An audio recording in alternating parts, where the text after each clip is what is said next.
할렐루야, 할렐루야. 저는 오늘 요한복음 4장 1절에서 8절까지 말씀을 본문으로 우리는 모두 주님이 필요합니다 라는 제목의 말씀을 전하도록 하겠습니다. 여러분, 사람에게 무엇이 필요할까요?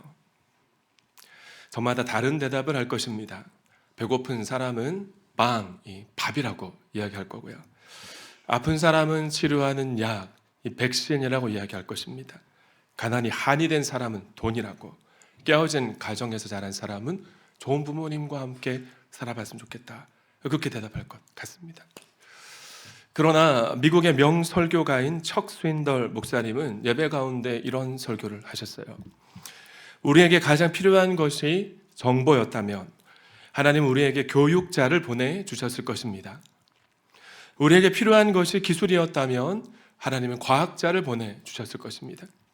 우리에게 필요한 것이 돈이었다면 경제학자를 보내주셨을 것이고, 우리에게 필요한 것이 쾌락이었다면 하나님은 연예인을 보내주셨을 것입니다. 그러나 우리에게 가장 필요한 것이 죄 사함을 받는 것이었기에 하나님은 우리에게 구세주를 보내주셨습니다. 이것이 인류를 위한 가장 기쁜 소식 복음입니다 라는 말씀을 하셨는데 참 공감이 되었습니다. 우리 인생에 가장 필요한 것은 예수 그리스도 한 분인 줄 믿습니다. 예수 그리스도 할 때 그리스도라는 말은, 거듭해서 말씀을 드렸죠. 기름 부음을 받은 자, 기름 부음을 받은 왕, 주인이란 뜻입니다. 히브리어로 바꾸면 뭐죠? 메시아잖아요. 그런데 우리가 예수님을 그리스도로 믿는다는 것, 예수 그리스도를 믿습니다라는 말은 예수님이 우리의 왕이시라는 겁니다. 우리의 주인이시라는 거예요. 예수님과의 관계적인 표현인 겁니다. 예수님이 주인이시고 왕이시면 우리는 어떤 신분입니까? 그분의 백성이고 종이 되겠죠.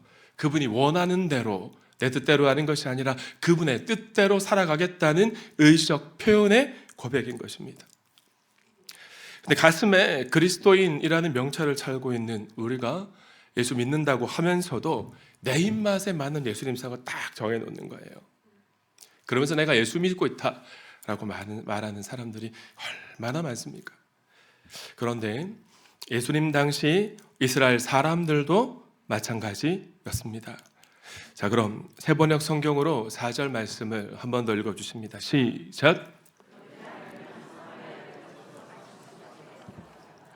예수님이 유대를 떠나 다시 갈릴리로 돌아가시려면 어디를 거쳐야 합니까? 사마리아를 거쳐서 가실 수밖에 없었답니다.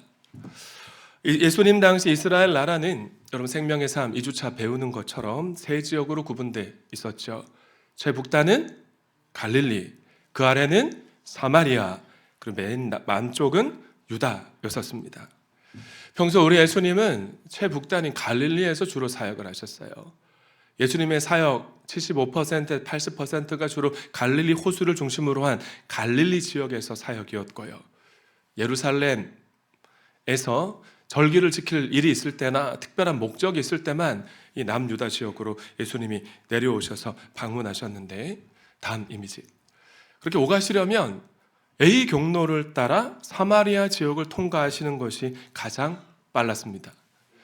그러나 예수님 당시 유대 사람들은 어떠했나요?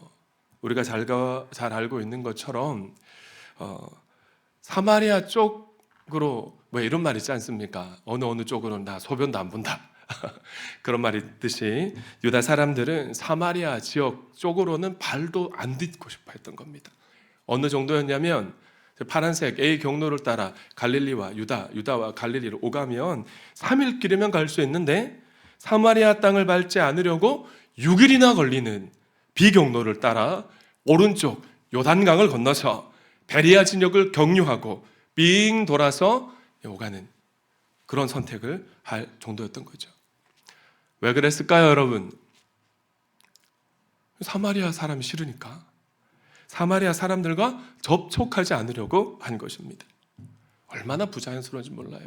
빙 돌아서 가고 사마리아 사람 모임 피하고. 이렇던 유다 사람들이 사마리아 사람들을 배척하게 된 데에는 크게 세 가지 이유가 있습니다. 첫째, 북이스라엘의 우상 숭배 때문입니다. 여러분, 솔로몬 왕의 치세까지 이스라엘 나라 3대 왕이었던 솔로몬 왕의 치세까지 이스라엘은 하나의 나라였었습니다. 그런 이스라엘이 솔로몬 사후 르호보암 왕의 실정으로 인해 나라가 남북으로 분단되고 말잖아요. 정치적인 문제 때문에 나라가 남북으로 나누어졌지만 여전히 하나님의 성전은 어디 있습니까? 어디 있어요? 예루살렘에 있는 거죠. 그러니까 북이스라엘 사람들이 절기 때마다 하나님께 예배, 제사를 드리려면 남유다 왕국이 와야 되는 겁니다. 예루살렘 성전에 가야 되니까요. 그런데 북이스라엘 사람들이 남쪽 유다로 내려가는 것, 이 르호보암 왕에게 반기를 들고 북이스라엘 왕국을 열었던 여로보암 왕의 입장에서 볼 때는 불안하기 그지 없는 겁니다. 남유다 왔다 갔다 보면 이 자신의 정체성을 백성들이 의심하게 될 것 같으니까. 그래서 저렇게 베델과 단에 황금 송아지 형상을 하나씩 만들어 놓고는 북이스라엘 사람들에게 요구한 겁니다. 이것이 우리 조상들을 이집트에서 구원했던 여호와의 형상이니 이제 너희는 예루살렘에 가지 않아도 되고 이곳에서 제사를 드려라. 그러나 이러한 행위는 어떤 일입니까? 10계명 중에 제2계명을 반하는 죄죠. 우상 숭배입니다. 하나님이 제2계명을 통해 이렇게 명령하셨잖아요. 너를 위하여 새긴 우상을 만들지 말고 그 어떤 형상도 만들지 말며 그것들에게 절하지 말며 그것들을 섬기지 말라. 아멘. 이런 형국이다 보니 유대 사람들이 북이스라엘, 이 사마리아 사람들을 바라볼 때 이단으로 볼 수밖에 없었던 겁니다. 다른 신앙을 가지고 있으니까 이단 사이비로 바라보았던 것입니다. 두 번째는 선민혈통의 오염인데요. 사마리아 사람들, 이 사마리안이 혼혈족이었기 때문입니다. 구한말 일제시대 일본 제국의 수탈과 압제가 있었던 때를 한번 떠올려봅시다. 너무나 힘겨웠던 우리 선배님들, 우리 조상들이 어떻게 했나요? 영토를 벗어나 만주나 연해주로 이주해서 살았지 않습니까? 특히 연해주 한인들을 까라이스키, 이 고려인이라 불렀는데 이 구소련 정부가 이 고려인들이 부담스러웠던 것입니다. 왜일까요? 일본 제국의 국력은 군사력은 점점 더 강력해져 가는데 이 고려인들이 독립군을 양성해서 일본 군대와 막 싸움을 벌이는 거예요. 일본의 심기를 건드릴까봐 불안했습니다. 그리고 점점 더 이주민이 늘어나서 숫자가 늘어나면서부터는 자치권까지 요구하기 시작했으니 불편하기 그지 없었던 존재였던 거죠.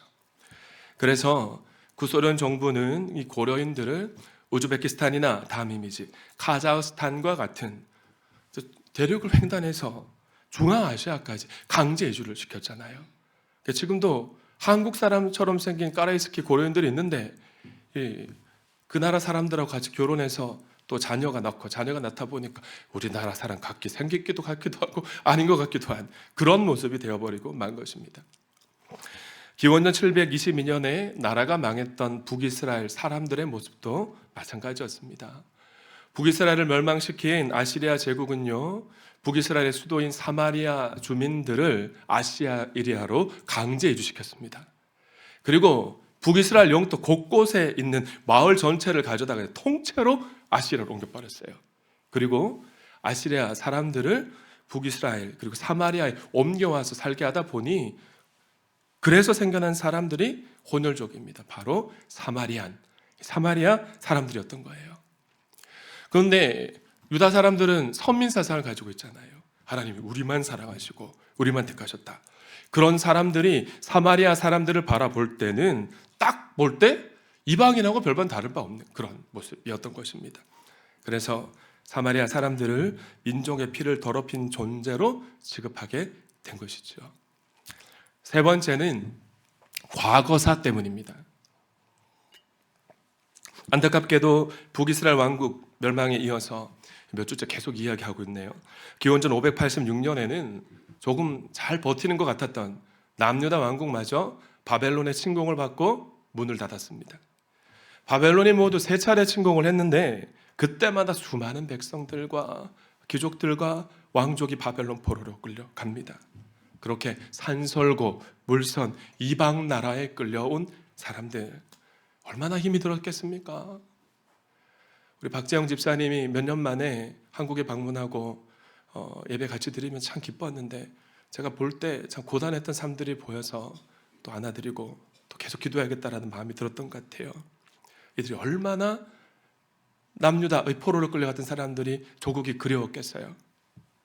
눈물 젖은 빵을 먹으면서 조국에 돌아갈 날만 학수고대하고 있는데 깜짝 놀랄 일이 벌어집니다. 어느 날 갑자기 바벨론이 망한 거예요. 페르시아 제국에 의해서. 고레스라는 페르시아 제국의 왕은 믿을 수 없는 칙령을 내립니다. 바벨론에 의해 사로잡혀온 유대 민족은 이제 조국에 돌아가도 좋다.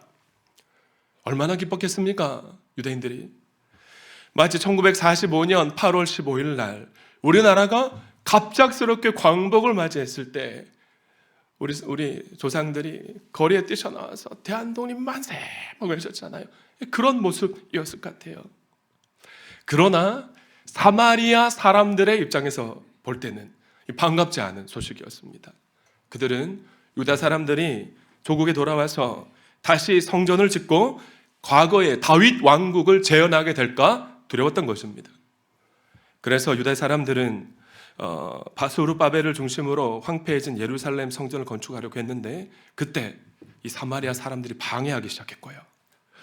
훗날 느헤미야를 중심으로 무너진 예루살렘 성벽을 재건하려 할 때도 이 사마리아 사람들이 온갖 교활한 방법을 동원해서 막으려 했던 것입니다. 그러니까 이 사마리아 사람들에 대한 유다 사람들의 감정이 좋을 리가 있겠습니까? 없죠. 사마리아 사람들을 배척하고 경멸하고 지독한 욕설을 퍼부었고요. 심지어 이방 노예보다도 낮은 계층으로 취급했던 사람들이 유다 사람이었습니다. 관계가 안 좋은 거죠. 깨졌으니까. 자, 그런데 이 부분은 유대 사람들 입장이고요. 옛말에 오는 말이 좋아야 가는 말이 좋다. 그런 말이 있지 않습니까? 자신들을 증오하고 배척하고 욕까지 해야 되니까 유다 사람들이 사마리아 사람들도 유다 사람들을 증오하게 된 것입니다. 자, 그런데 여러분 천주교 미사 중에 보면 제 탓이요, 제 탓이요, 저의 큰 탓입니다 라고 고백하는 고백 기도문이 있다고 합니다. 라틴어 기도문인데 한글 번역으로 된 번역본을 제가 읽어드릴게요. 전능하신 하느님과 형제들에게 고백하오니 생각과 말과 행위로 죄를 많이 지었습니다. 자주 의무를 소홀히 하였습니다. 제 탓이요, 제 탓이요, 저의 큰 탓입니다. 그러므로 간절히 바라오니 평생 동정이신 성모 마리아와 모든 천사와 성인과 형제들은 저를 위하여 하느님께 빌어 주소서. 아랫부분에 보면 천주교가 왜 잘못된 신앙인지 알 수 있죠. 우리가 하나님과 직접 기도하면 되는데 이 성모 마리아에게 기도해달라고 대신 빌고 있잖아요. 그러나 배우고 도전받아야 될 것이 무엇입니까? 천주교인들은요, 이 기도문을 읽을 때 틀에 박힌 형식적인 말쟁이 기도문이 되지 않을 수 있도록 자신을 돌아보고 성찰하고 간절한 마음으로 기도한다는 것입니다. 유대 사람들이든 사마리아 사람들이든 어느 한쪽이 이 천주교 기도문, 이 고백 기도문처럼 우리 탓입니다, 우리 잘못입니다라고 자신들의 허물을 돌아보고 사과했으면 어떻게 되었을까요? 남유다와 북이스라엘과의 관계가 회복되지 않았겠어요? 그러나 어느 쪽도 그러지 않았던 것입니다. 여러분, 우리도 마찬가지죠. 우리가 왜 사과하지 못합니까? 왜 못하죠? 자존심 때문에 그렇습니다. 부부 간에도, 부모와 자식 간에도, 교우들과의 관계에도 고집을 꽉 부리면서 버티잖아요. 왜요? 사과하면 내가 좀 우월했던 것 같은데 내 위치가 무너질까 봐 버티면서 사과를 안 하는 것입니다. 그 사과를 한 번도 안 해보니까 쑥스러워서 더 고집 부리는 미련한 인생이 우리의 모습 아닙니까, 여러분? 그러나 기억하십시오. 사람에게 사과하지 못하는 사람은요, 하나님 앞에서조차 회개하지 못할 사람일 가능성이 매우 높다는 사실입니다. 이제 2024년이 불과 얼마 안 남았잖아요. 송구영신해야 되지 않겠습니까? 성도님들, 2024년이 저물기 전에 저마다의 과거사를 청산할 수 있기를 소망합니다. 그래야 우리의 2025년이 새로운 2025년으로 맞이할 수 있는 거죠. 오늘 말씀 가운데 성령님께서 감동하시면 순복하셔서 한 해 동안 나의 허물을 한번 깊이 돌아보시기 바랍니다. 집에 돌아가시면 남편이나 아내에게, 부모님에게, 자녀에게 한번 고백해 보세요. 여보, 내가 많이 무심했지 미안해. 내가 많이 예민했어. 고마워. 나 같은 사람과 함께 살아줘서. 얘들 아빠 엄마가 너무 예민했지. 바빠서 너희들 제대로 챙기지 못했구나. 아빠 엄마가 연약해서 너희들에게 상처 주는 말을 많이 했는데 미안해. 그런 아빠 엄마는 너희들 사랑하고 너희들 때문에 힘이 나고 아빠 엄마가 살아가는 이유가 너희들이란다. 목자 목녀님 한 해 동안 그토록 섬겨주셨는데 그 섬김과 사랑만큼 제 신앙이 자라지 못했습니다. 섬겨드리지 못했습니다. 죄송합니다. 목자 목녀님의 섬김과 기도 때문에 2024년 참 만만치 않았는데 돌파하고 살아낼 수 있었습니다. 감사합니다. 그렇게 한번 고백해 보시라는 거예요. 사단 마귀는 우리를 미혹합니다. 야, 너희 그렇게 사과하면 부끄러워서 고개 들고 살 수가 없어. 그럼 네가 지는 거야 라고 미혹하지만 여러분 절대로 그렇지 않습니다. 관계가 개선되면요, 부자연스러웠던 우리 삶이 자연스러워지고요, 그 사람에게 매이지 않아도 됩니다. 사과하고 감사를 표현하는 순간 그토록 견고했던, 무너지지 않았던 내 나라, 내 세상이 허물어지고 예수님이 통치하시는 평화의 나라, 하나님의 나라의 평강이 저와 여러분의 삶에 활짝 시온의 대로처럼 열리게 될 줄 믿습니다. 아멘이십니까? 다시 4절 말씀 보겠습니다. 한번 더 읽어주실까요? 시작. 4절 말씀을 세번역 성경이든 개정 성경이든 한글 성경을 읽으면 이 본문의 상황이 잘 드러나지 않습니다. 그리고 헬라 원문 성경을 보시면 반드시 해야 한다, 할 필요가 있다라는 뜻을 가진 데이라는 비인칭 동사가 에데이라는 미완료 시제로 사용된 것을 볼 수 있습니다. 헬라어에서 미완료 시제가 뭐냐? 계속 반복해 온 겁니다. 그리고 앞으로도 반복해 갈 거예요. 예. 그러니까 예수님이 어떤 모습이셨던 거예요? 지금까지 유다와 갈릴리와 유대아를 오갈 때 어디를 통과해 다니셨다는 겁니까? 사마리아를 통과해 다니셨다는 사실을 발견할 수 있는 거죠. 그래서 저는 이 부분에서 왜, why라는 질문이 들었습니다. 왜 예수님은 항상 사마리아를 통과해서 갈릴리와 유다를 오가셨는데 요한 사도는 반드시 해야 한다는 에데이라는 단어를 사용해서 4절 말씀을 굳이 언급하고 기록해 놨을까요? 여러분 왜 그랬을까요? 예수님이 늘상 그렇게 다니셨는데. 왜냐하면 갈릴리로 향하는 이번 여정 늘 그렇게 다니셨지만 사마리아 수가라 하는 마을에 예수님이 이번 여정 가운데 반드시 만나셔야 하는 한 여인이 살고 있었기 때문입니다. 성탄절 감사 예배 시간에 말씀드렸던 것처럼 사마리아 수가성 여인에게 카이로스의 시간이 임박했다는 사실을 독자에게 알리고 있는 것이에요. 할렐루야. 근데 오늘 본문에 등장하는 사마리아 여인 이야기와 바로 앞장인 요한복음 3장에 등장하는 니고데모 이야기는요, 요한복음에만 기록된 특별한 이야기입니다. 요한복음보다 약 20년 앞서 기록된 마태, 마가, 누가복음엔 이 두 사람 이야기 기록되어 있지 않아요. 보충 설명하기 위해 요한복음을 기록했다고 제가 말씀을 드렸는데 공간복음을 보충하려고 요한사도가, 그 성경신학자들은 니고데모와 사마리아 수가성 여인을 대조하려고 요한사도가 의도적으로 기록했다고 추정합니다. 먼저 차이점부터 말씀드리면 한 사람, 니고데모는 남자입니다. 남자, 유대인 남자. 종교적 열심이나 경건에 있어서 무사람들로부터 막 존경받는, 존경을 먹고 사는 이 바리새인이고요. 그래서 율법과 신학에 많은 지식과 소양을 가지고 있었던 사람입니다. 성경에 등장하는 니고데모의 이후의 행적을 미루어 볼 때 이번은 이 사람은 도덕적으로 흠 잡을 데가 없고요. 사람이 까다롭지가 않습니다. 넉넉합니다. 그럴 수도 있지. 품어주고 겸손하고 점잖은 사람이었습니다. 심지어 아주 잘 나가는 사내들인 공회원으로 출세한 사람이었던 것이에요. 자, 반면 한 사람은 여자입니다. 예수님 당시 남자와 여자는 사람 수에 들어갔습니까? 안 들어갔습니까? 사람 수에도 들어가지 않는 여자, 게다가 사마리아 여자였어요. 다음 달에 살펴보게 될 요한복음 4장 중반부를 보면 험난한 인생을 살아온 하층민이었습니다. 심지어 자신의 처지와 마음을 헤아려 줄 사람조차 없어서 사람들과의 관계가 너무너무 힘들었던 그런 사람이었던 것이죠. 예수님이 찾아오셨을 때도 사람들을 피하고 싶어가지고 뜨거운 햇살이 내려지는 정오에 우물에 물을 길러 와야 했었고요. 또 그렇게 살아가는 삶이 너무 힘들어가지고 내가 사람들이 많은 우물에 물을 길러 가지 않을 수만 있다면 내가 살만하겠다. 그렇게 생각할 만큼 힘겨운 나날을 보내고 있었던 것입니다.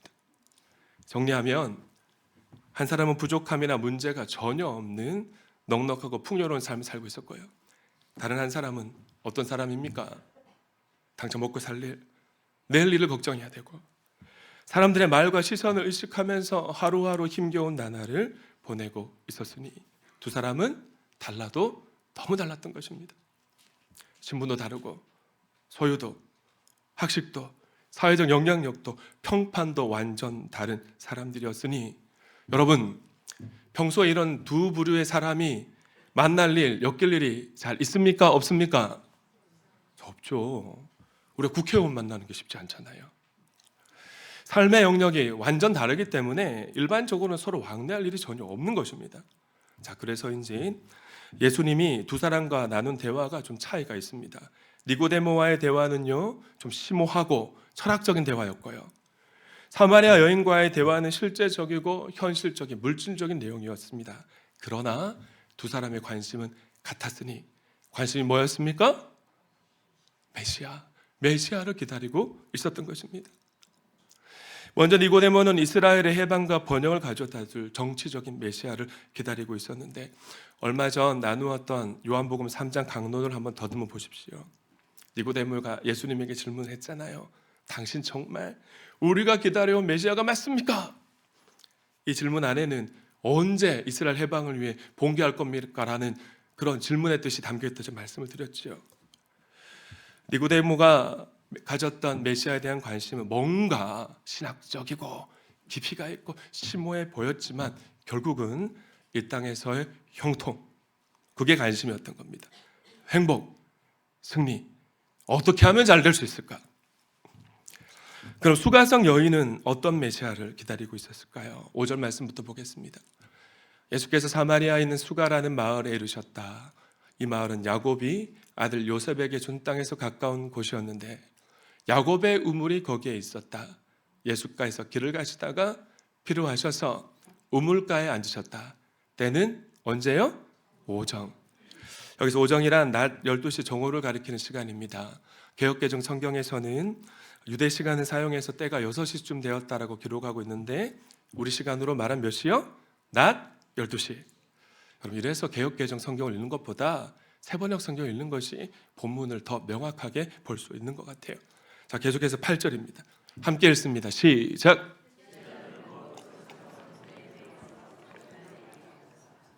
예수님은 사마리아 수가라 하는 마을에 도착하시자마자 제자들을 다 마을로 보내셨어요. 먹을 것 좀 사와라. 그리고 홀로 그 우물가에 앉으셨는데 왜 그렇게 하셨을까요? 수가성 여인을 만나려고. 사람들의 관계를 이 여인 너무 힘들어하니까 굳게 닫힌 마음의 문을 열고 좀 깊이 있는 심도 있는 대화를 하기 위해서 섬세하게 배려하시고 준비하셨던 것입니다. 9절 말씀도 함께 읽어주실까요? 시작.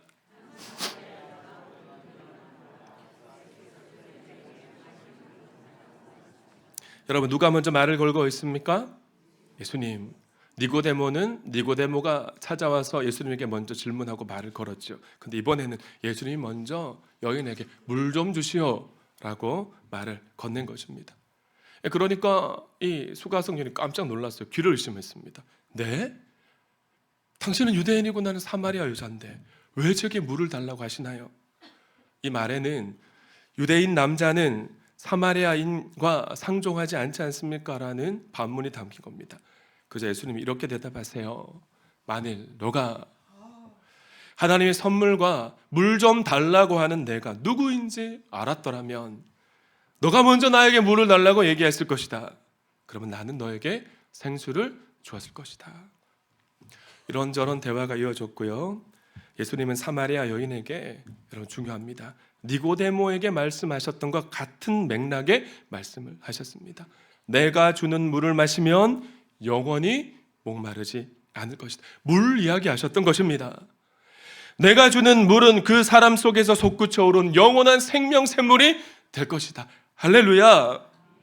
제가 물이 뭐라고, 누구라고 말씀드렸습니까? 성령님이라고 말씀을 드렸잖아요. 다음 달에 조금 더 면밀히 살펴보겠지만 여러분, 사마리아 여인의 관심과 니고데모의 관심은 별반 다르지 않았습니다.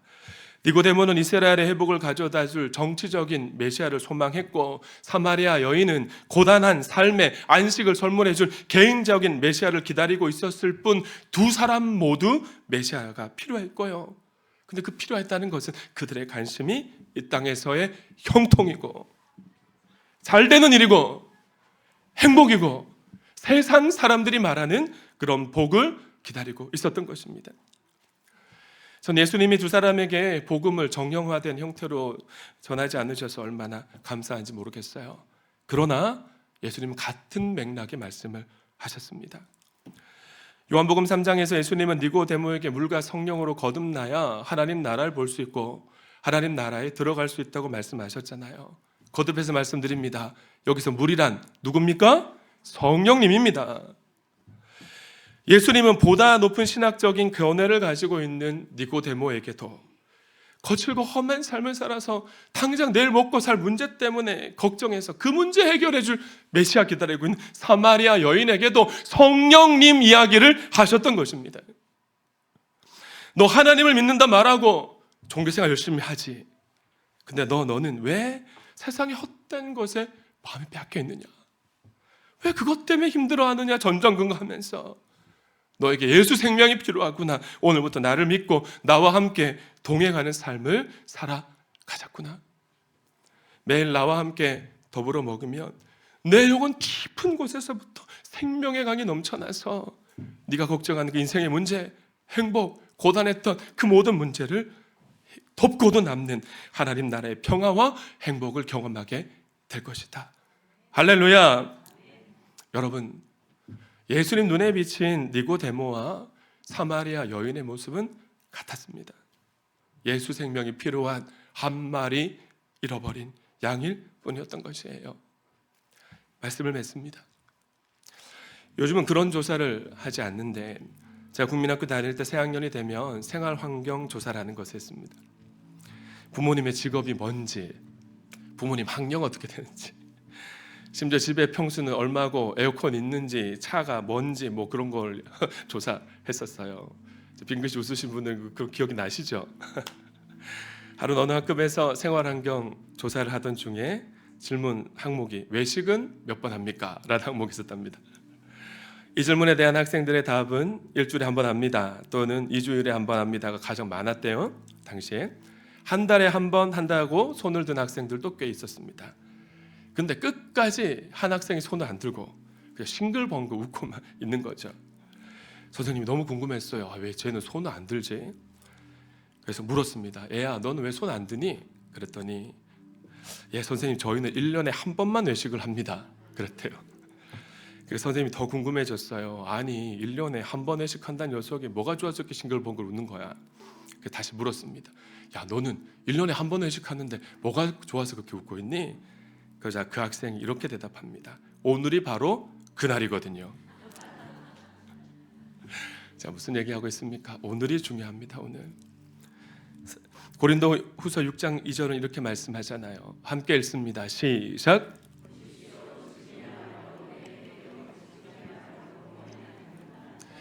오늘 2024년 마지막 주일 연합 예배입니다. 마지막 예배입니다. 마지막 예배입니다. 오늘 이 예배가 중요한 것입니다. 만약 니고데모가 그날 예수님을 찾아가지 않았다면 어떻게 되었을까요? 예수님을 찾아갔으나 마음의 문을 열고 질문하지 않았다면, 예수님이 하신 말씀을 심령 깊은 곳으로 받아들이지 않았다면 어떻게 되었을까요? 만약 그날 사마리아 수가성 여인이 물 좀 달라는 예수님의 요청에 반응하지 않고 유대인 남자가 뭐야? 튕겨댔다면, 유대인 남자라는 벽을 쌓고 그냥 스쳐 지나갔다면 그녀의 인생이 어떻게 되었겠습니까? 그들은 예수님을 표면적으로 만나기는 했지만 인격적으로 만나진 못했을 것이고, 그러면 예수님이 통치하시는 하나님의 나라, 그 풍성한 나라, 아름다운 나라, 영광의 나라가 어떤 의미인지 몰랐을 것입니다. C.S. 루이스는 이렇게 말합니다. 이 세상이 채워줄 수 없는 갈망이 내 안에 있다면 내가 다른 세상을 위해 지음받았기 때문이다. 예수 믿고 있고 신앙생활을 하고 있으면서도 혹시나도 여전히 여러분 안에 다른 어떤 갈망이 여러분의 삶을 잠식하고 있다면요, 여러분 하나님 사람이기 때문입니다. 지금 여러분은 예수님이 필요한 사람임을 믿으실 수 있기를 바랍니다. 오늘 이 시간이 중요합니다.